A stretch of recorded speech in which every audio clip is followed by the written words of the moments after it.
One could wonder if the right wing had that event last night at the main stage at Coolidge Park, whether the police would have been as retiring and quiet and on the sides as they were last night, with the left having the center stage. I think probably the police would have been like they were last night, and it was a very potentially dangerous situation. But there is this je ne sais quoi in Chattanooga. That means to say, I know not what. There is this I know not what je ne sais quoi in Chattanooga, which seems to allow people of conflicting opinion to not clash with fist and club and mace and the like. There was not any of that last night, of which I'm aware. And the police presence of the military side, which apparently I'm pretty sure was in hiding somewhere nearby, was not visible. And on the scene were merely officers in their normal gear. No one was dressed up, ready for combat. Had that been done, I think there would have been a true sense of grievance among both sets of people, the left, the people on the left, the progressives, and those who were in a kind of a grumbling, motley counter-protest.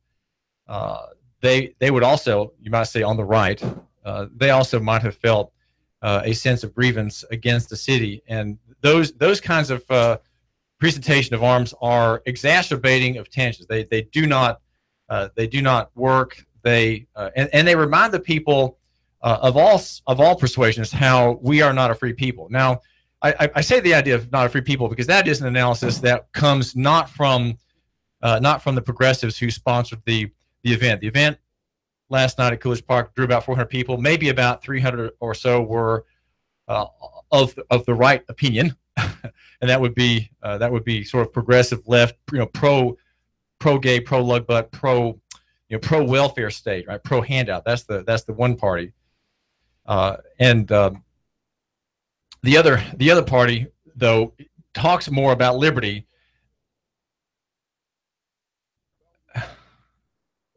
The other party, the right, talks more about liberty, but really does not have, I suggest, a good grasp on it as well. Many people on the right, many conservatives, many Trump supporters are not free market people, right? They're not free marketers because they accept federal tyranny. They accept the police state, the surveillance state, in many, many ways. They're not about freedom.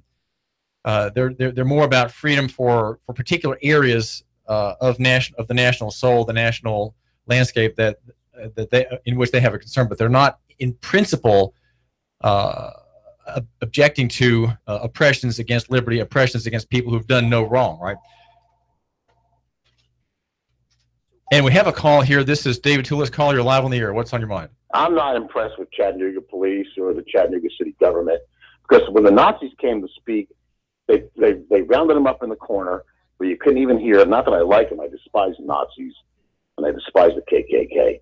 But of course, the government, especially Democrats, are going to love communists talking because they're a bunch of communists. They just call themselves Democrats. And I heard what the pigs were saying. I mean, communists killed hundreds of millions of people. They're pigs. Look at the Communist Manifesto. Every Democrat agrees with everything on the Communist Manifesto. There's going to be a revolution in America. Now, whether it's going to be peaceful or violent is going to be up to the left. But this discourse is not, it cannot continue as far as the news media lying to the people. 50% of America voted for Trump. It's not going to be overturned. Bob Corker should be thrown in jail. He needs to be thrown out of office. This Republican governor needs to be thrown out of office. Republicans, you're an embarrassment. You're an embarrassment to your party. You're a bunch of cowards. You're a bunch of cowards. All right, Mike. Thanks for the fine points there. And that's Mike. He's making some very fine points. Well, actually, his points are much less refined than mine. And maybe I think he called because he was irritated that I'm being too gracious and too soft on the left. Well, look, you don't have to have me denounce the left, okay? That you don't need that from me. I'll let the conservatives do that and let the right do that. What I want to do today is to show where the problem is in the thinking of the left, and I want to do that because I want to help those people, and I'm not directly, of course, that would be though through your agency, through your counsel, your familiarity with some of the members of the speaking group up there, and those in the audience as well, right? Lily Stubbston, for example, she was the woman who prompted the firing of Terrence Hightower at Mojo Burrito Restaurant because she denounced him as a Nazi. Why? Because he took part in a public event in Charlottesville, and of course, if he was there at all, he was clearly wrong. This is David Tulis and Caller, you're live on the air. What is on your mind, please? Good morning. I wanted to I have two clips. One is to make a distinction between what you were saying earlier about arrest and detention. My Funkin' Wagnalls and Webster's dictionaries both have a description of those words as virtually the same. So if you are being detained by the police, you're being arrested. And if you're arrested by the police, you're being detained. Again, my point is they're one and the same. And just because the common thinking of changing the definition of the words means something, it really doesn't. So I think I would like to hear you clarify some of that if you can. The other thing I would like to say is I think your previous caller was absolutely 100,000% right on the money, and this Republican group needs to be recalled. Thank you. Well, thank you very much. I appreciate the call, and I do appreciate people who are making these, you might say, a fine distinction. Beth Foster, who gave, I think, the best presentation last night because it was useful, right? It was useful. It was feet on the ground application of ideas of personal liberty, personal responsibility. Beth Foster made the best presentation, but as I point out, there's a slight error in her thinking, and it's just because it contains a bit of police propaganda, and that the police propaganda is that you are not under arrest, you're being detained, and that is simply propaganda. The caller is right. He cites Funkin' Wagnall's dictionary defining detention and arrest as virtually the same. The caller is correct, and I thank you so much. The word detention is a propaganda word used by the officer because he wants you to think that you're not under arrest. He doesn't therefore have to read you your Miranda rights. Now remember, you, my listener, once you're arrested, if you're not Mirandized, I think that's a bad enough mistake that the officer might lose his accusation against you. But if you're not read your Miranda rights, you're vulnerable. Okay, to avoid reaching the Miranda trigger, the officer says you're not under arrest, you're being detained, and he wants you to gab on, as Beth Foster said. Beth Foster from Mercy Junction Justice and Peace Center. She was right to say that the officer will have you think you're not under arrest, but you're merely detained, hoping you'll try to argue your way out of an arrest, and thereby giving him probable cause to actually hold you. He doesn't have authority to hold you and detain you unless he has probable cause, he has seen you commit a crime, or someone has said under some authority that that person has seen you commit a crime. That's his only authority. It's called articulable suspicion. He has to have articulable suspicion, or he cannot hold you. Okay, if he's holding you without that, he's acting in his private capacity as an individual, and no officer wants to do that. So officers are careful to not arrest somebody without probable cause or articulable suspicion. So you can always ask him, "What's your articulable suspicion?" Right? And that's Beth Foster did not get into the details of that, which is fine for that event. But she's right, and caller, you are right. Thank you so much. And the reason her presentation was good because it was actually a way of withdrawing consent. It was a way of not accepting the status quo of, well, what I would call the police state. Okay, now let's just back up. The caller said that an earlier caller was right about his condemnation of conservatives, of Republicans for not condemning and not uniting against these left wing progressive statist speakers. And I say statist knowing that it's kind of a fighting word, but it is true. But it's a word that doesn't make a lot of distinctions in one sense, and that's because the left and the right are both statists, right? Conservatives and your liberals, your Democrats, your Republicans are very much alike in agreement on many important points. And so just as Charlottesville in many ways was a family squabble, here we can see that family squabble playing out here in Chattanooga as well. Why? Both sides, the conservatives, the Trump people, some of the Southern pro-Southern people, they agree on the idea of the nation state. They agree on the necessity of a national government, a national policy, a single policy for all 260 million people in their 50 republics. Okay, they believe that there should be an overriding control from the center and from the top, right? From the top of the pyramid, they say we need to have the federal power, the federal behemoth.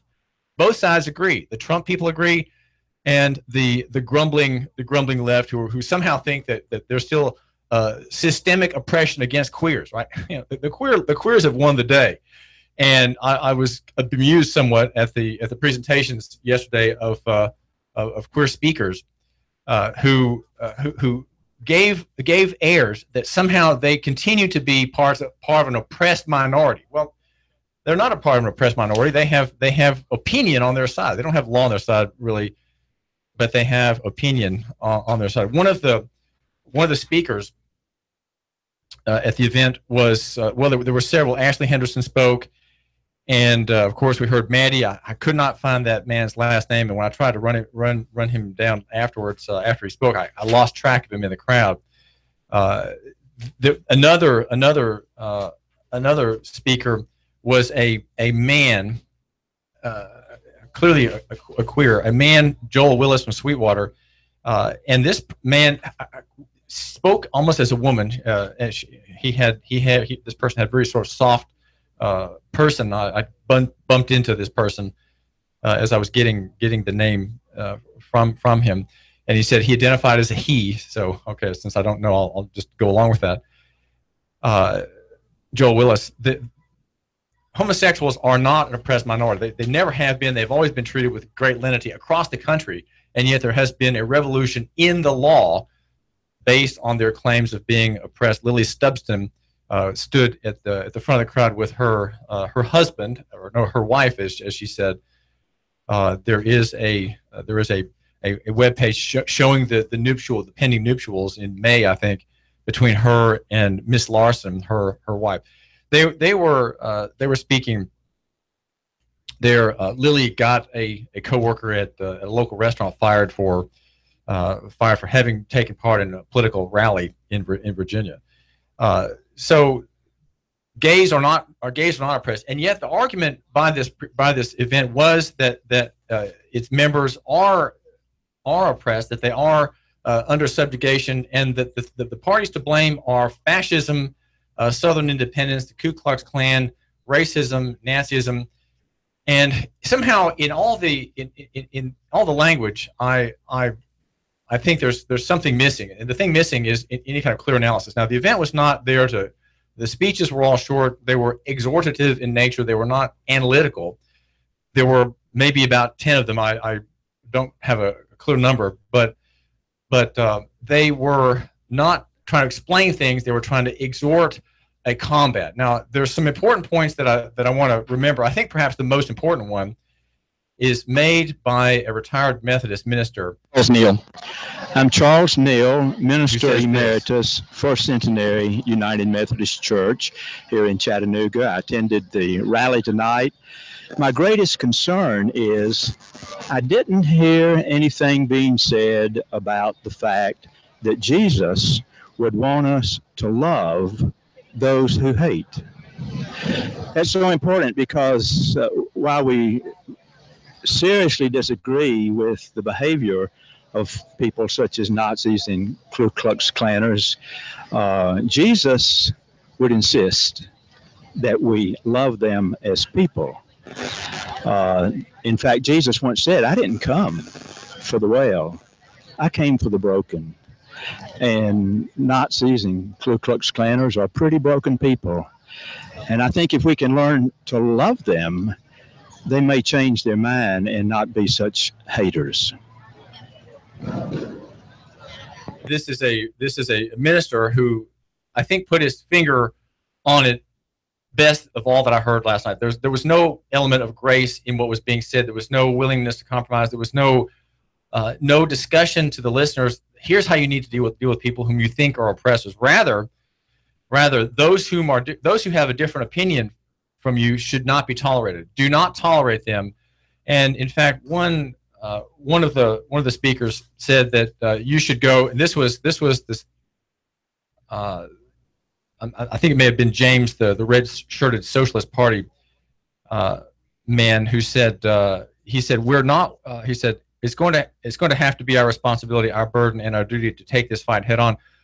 We're not we're not going to sit here and have our black friends do all the work, our LGBTQ friends do all the work. We have to be there as allies. That's not what I'm thinking of. Another speaker said, well, you may find these, it may have been Ashley Henderson. She said, we have to go out of our way to get these people fired. They're white supremacy is your white doctor, right? He's your smiling school principal. It's your judge or judges in this city. It's the police officers patrolling these communities. It's institutions in our community that put people in cages. And I'm losing my train of thought. Hang on. We have a call. Caller, you're live on the David Tulis program. What did you see last night? What's on your mind? Well, one of the things I saw last night, just in watching your live streams on Facebook, was sort of a display of something that we saw in Charlottesville in the aftermath of the Charlottesville, both the attack and the protest, which is calling out people who, even if they just showed up to show up, just to be there, calling them Nazis, which is a very serious charge, especially for someone who does not sympathize with any form of racism. You may just say, hey, maybe these monuments shouldn't be taken down. You have no racist bones in your body, and yet you're called Nazi, someone who would want to exterminate, gypsies and Jews and every other kind of minority. It just seems incredibly not right, and it's really not a good way to press your point. That's all I wanted to say. Well, I think that's a great point, and thanks for saving me from having to make that point. Those criticisms of all those up there, even the counter protesters, are lumped in by the accusers. There's an accusing spirit here. There's as the Methodist minister, the First United Centenary Methodist Church minister said, there's not this sense of care for the other people. If there had been that sense of relation, if there had been that sense of treating with the other side, this would have been a much more useful rally. Because after all, if you're pro-gay or pro-progressive or anti-racist, you want there to be an amicable conclusion to things, right? You don't want to have to force people to yield, right? Forcing people to yield, forcing people to say uncle, that's not building a better society. And caller, you're live on the air. David Tulis, what's on your mind? Yes, David. I wanted to ask, I was listening to you interview the pastor just briefly ago, and I wanted to just ask, I don't know the answer to this, but do you believe that God loves Satan? If we're supposed to, and I know it's not the evil, the person, we have to separate the evil from the person, but that came to mind when I heard that. And I love everyone, but I think it confuses me there. It's all right. What's the question again? Restate the question. Restate. That's how it came to mind. I just wanted to throw it out there. Okay, can you restate the question? What is the question that other listeners want to answer? Because the pastor was showing about how we should love these people, and I do. I pray for everyone. I pray in situations like that, so I understand what he's saying. But the thought that came to me was, does God love Satan? I mean, are we really required to love people that are just set out for evil? Okay, I appreciate it. I understand what the question is. No, God does not love Satan. God hates Satan, but Satan is part of God's plan, right? God is sovereign over all things, and God, in his eternal decree, has had Satan have his rebellion, have his way with mankind, bring to mankind the fall, bringing every man into sin and judgment. And so Satan is God hates all that he stands for, because Satan stands for rebellion against God's law. And no, God hates Satan, and God intends his end at some point. He's already won, of course. But in time of the creation, Satan has his way. He has his space for activity, but it's all under God's providential decree. And the question, I guess, that I would want to ask you, my caller, is should people hate those with whom they disagree? I would say no, and I think some of the people who spoke last night would say, yes, you should hate the haters, right? And I think the left, the humanists, many of them are humanists. Some have a Christian interest, though. There's Mercy Mercy Junction, which is a sort of quasi-church. It has a religious, at least a form of Christianity, and probably in some respects it has the heart of Christianity in its members as well. It should be there saying we should not hate Ku Klux Klansmen. We should pray for them. We should ask God to enlighten their souls and give them the right kind of context, the personal connection that will change the mind of a Klansman. Right? Those men who are in that group can be converted to a better view by a godly conversation, by knowing a minority as a friend. Those are the kinds of things that draw people out of the Klan, out of hate-based organizations. But there are very few hate-based organizations. Most of them just have resentments. This is David Tulis, and we've got more just a hit. Hang on. In-depth traffic, news, and information. Mornings on Nooga Radio, AM